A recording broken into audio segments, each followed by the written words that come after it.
Hey, Tommy. Thank you very much for accepting our invitation and joining us all the way from the US. My pleasure to be here with you.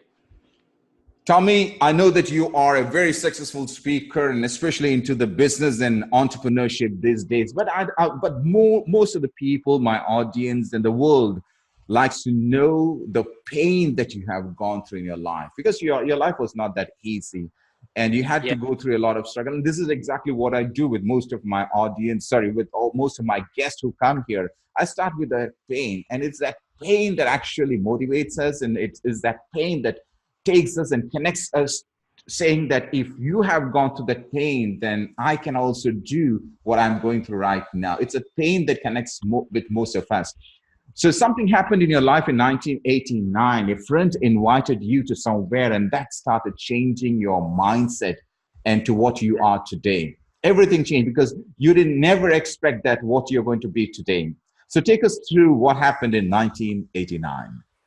Well, yes. Well, in 1989, a friend of mine invited me to go see this up-and-coming speaker. Mm-hmm. So we went to see the speaker, and after he spoke, I mean, it was so powerful, the impact, the way I was impacted, that I remember saying to myself, that's what I want to do. I want to do that. Because I've always had the gift of encouragement, and I like to encourage and inspire people. And the speaker did just that. You know, it was so powerful that as I looked around the room, there were people with tears in their eyes, and other people. Everybody had that profound look, like, "Oh my God, what just happened here?"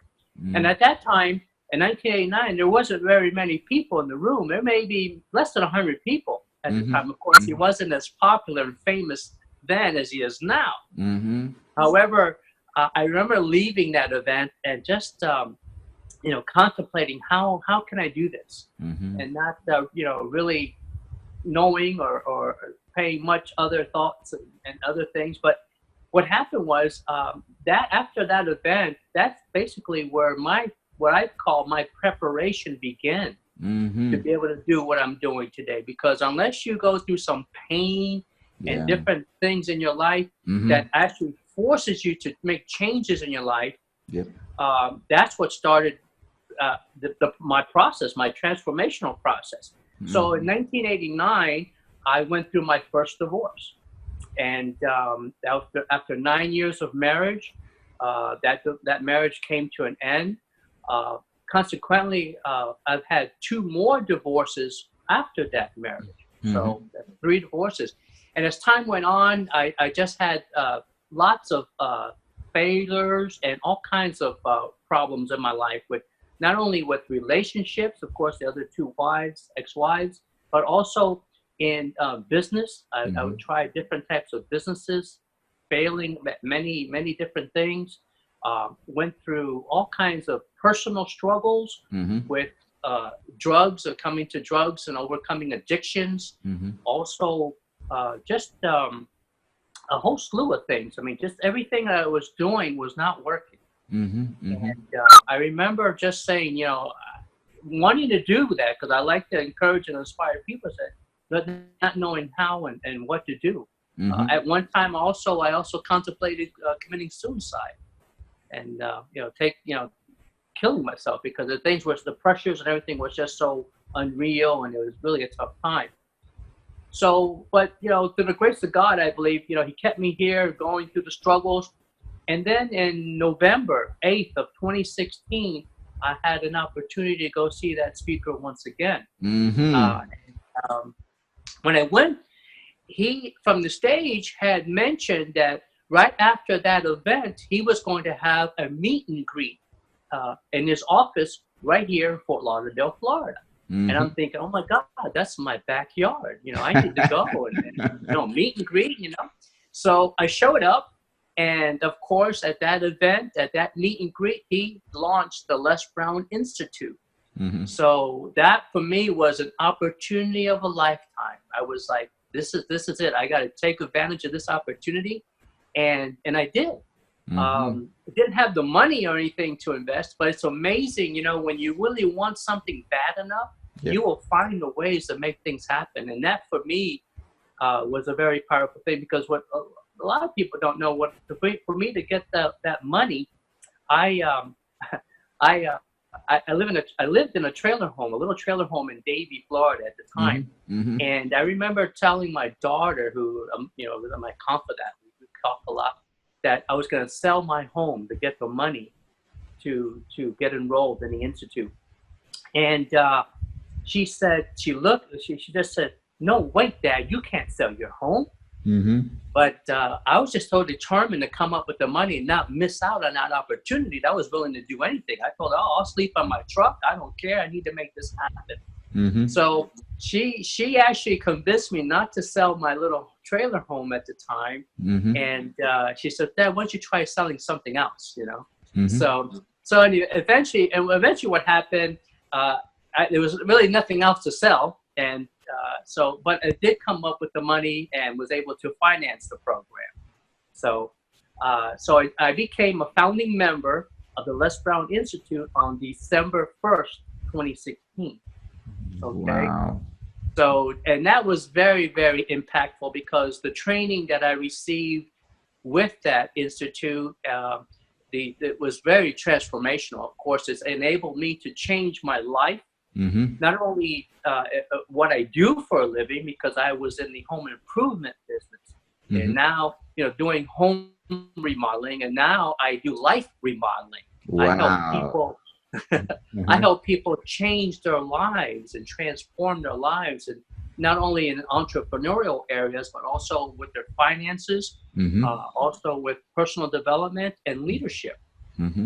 So, and I use the very same principles and concepts that I learned through the Institute, because basically they're all, it's all principles and concepts that if you apply them, dramatical changes can happen in your life. Absolutely, absolutely. And that's so powerful.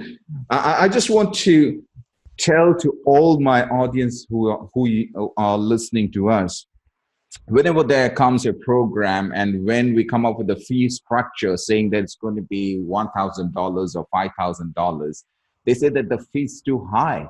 But if you are really interested to learn something, if you are into the personal growth and development and leadership development, you won't even bother the figure that you see, whether it is 5,000 or 4,000, 1,000, whatever it is, you just give it up and go for it.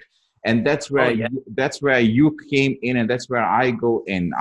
I tell to my friends, if I want to buy a piece of cloth, I would think 10 times. But if there's a training which is 100 times more than the cloth, I won't even think once, and I'll just go for the training, because that's an investment. Because buying a shirt, buying a cloth is not an investment, that is spending. But spending money on a training is investment and not a spending. What's your thoughts about it? Absolutely. As a matter of fact, since that, I've spent thousands of dollars on other trainings and educational programs, because I realize you're right. It is an investment in yourself. Yeah. And of course, an investment, anytime you make an investment, is you're expecting a return on your investment. Exactly. So anytime I've gone through any type of educational training, it's been unbelievable, the return on investment, because you grow, you change, and you develop, become better at whatever endeavor you're pursuing because of the training and the exposure to these things. So it's vitally important to constantly continue investing in yourself by attending seminars, conferences, and different type of programs, training programs, and what have you. Absolutely. It's a must. Yeah, exactly. Yeah. And sometimes, and this is what has happened in my life. Sometimes you have to pay $5,000 for a training program. Oh, it could be for $25,000. Yeah. Pay that program. But once you come back home and you put that sort of brand name that you have been trained or coached by this very particular organization or this very particular person, automatically your value goes up, your brand image goes up. And you just have to do 5, maybe 10 programs of your own, and you can make the same amount of money that you have already invested on you.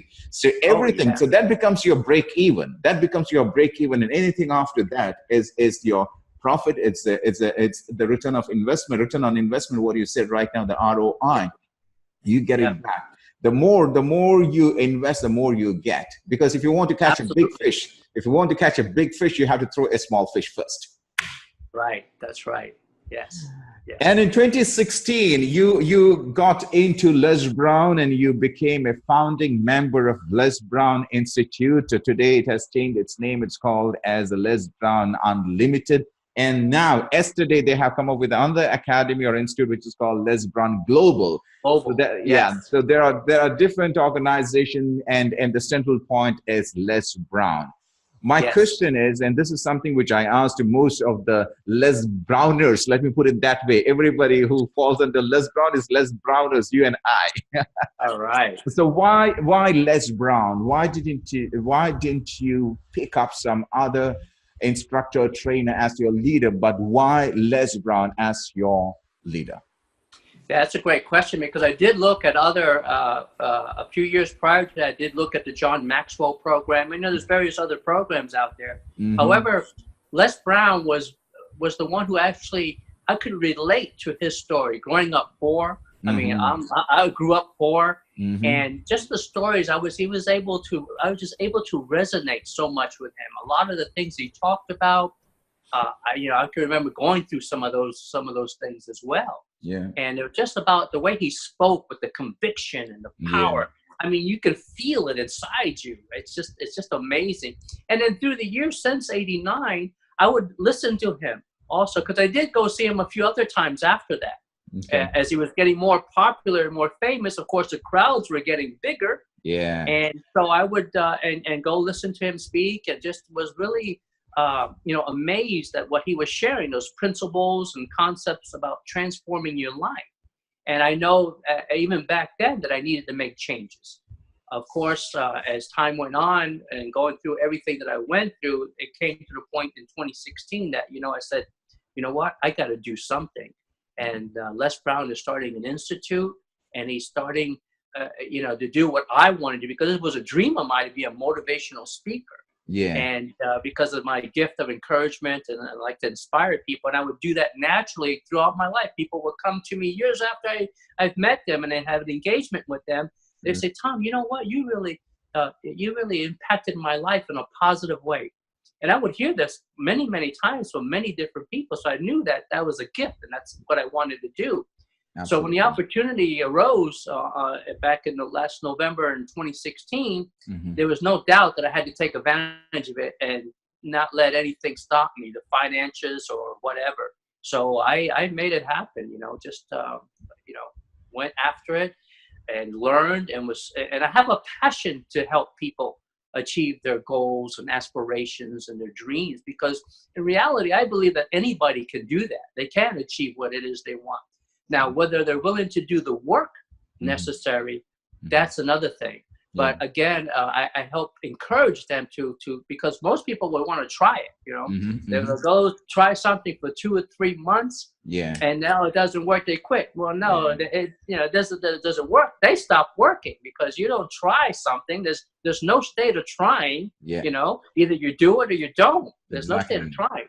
Exactly. So I knew that I was going to pursue this endeavor and learn what I needed to learn, and also change the mindset. It's very important. The mindset had to change. Everything had to change to accomplish things. So it's a process, learning, relearning, unlearning. As a matter of fact, the author of The Future Shock, I think it's Alan. I forget his last name now, but he talks about the definition of an illiterate today is not a person that can't read and write. No, an illiterate person today is someone who's not willing to learn, unlearn, and relearn. Exactly. And that's exactly the process that I'm still engaged in, that process, because I'm constantly learning something, unlearning other things, and then relearning. And then this is what I implement in my life, and also the lives of those that I'm helping to transform their lives as well. Yeah. Wow. Tell me, what would be the 3 advice that you would like to share with my audience? The advice? Yes. As far as for changing their lives, or for changing your life, to achieve your goals, achieving your dreams, and to change the world itself. One world, one person at a time. What is that they have to do? Well, they have to start with themselves, Mm-hmm. because I remember when I set out, you know, you have all these doubts and all the self-talk is negative most of the Yeah. time. Yeah. And you can talk yourself right out of anything, but you have to decide, you have to make a decision on what it is that you want to do. Mm-hmm. Definitely take the time to really think about it. Sometimes it does take time. Sometimes you can't think about it right away. You might have to take, you know, days, weeks, maybe months thinking about what it is you really want to do. Mm-hmm. You know, as far as what you're passionate about, because the passion is what's going to pull you forward when things are tough. Yeah. Because things are going to get tough, and, Yeah. and setbacks are going to happen. That's all going to happen. I remember Les Brown talking about that. You know, Mm-hmm. you hear that, but not really Yeah. understand it until you start going through it. Yeah. You know, Exactly. and so you have to definitely decide what it is you want to do, have a passion for it, and then go after it. And as Les Brown says, is how is none of your business. Yeah. Because right now, the how will show up. You have to start moving in that direction. Mm-hmm. That's the first step. Yeah. And start moving in that direction. And what will happen, as I saw it experienced with me, the resources show up, you know, the monies to pay for things. People show up to help you. All these things come into play to help you achieve the very things that you want to do. But you have to take the first step. You have to have the courage to move and take action and keep going no matter what. So it's a matter of persevering, you know, deciding, of course, what it is you really want to do. Make sure you have a passion for it, because if you're not passionate about it, any little setback will knock you right off and you'll quit. Absolutely. So it's definitely, you know, those three things, with the deciding what it is you want to do, having a passion for it, and then persevering, because the tough times are going to come. You know? Got to be.